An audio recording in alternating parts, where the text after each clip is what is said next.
National Highway 54 ah kan kal mai ka phai ma tanga motor lo lut ala om lova are du mai ni amat chuan ni se chuanin tuna bo hian tak tam takin le pele tonga yang chuni a tuna hianin engma ko chung lir thai pot atan tlema petrol har sabak ne yang khania huwan tlana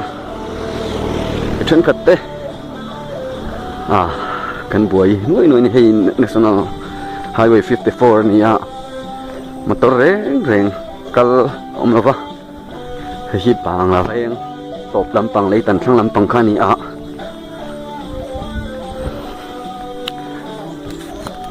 chuanin motor local reng hi la om lo reng mai hi ngam koi tu te pon Tripura lampang te Manipur lampang te po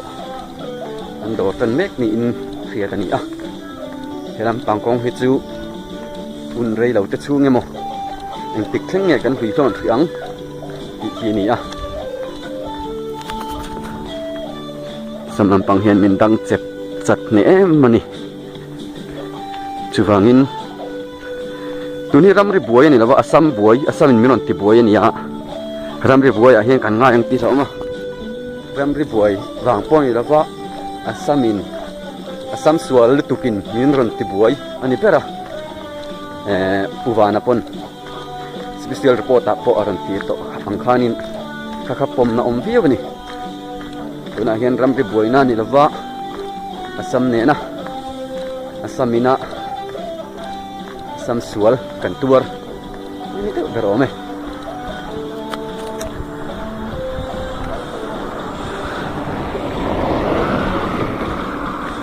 ko chung motor hi atlan zep zeba chu chu ni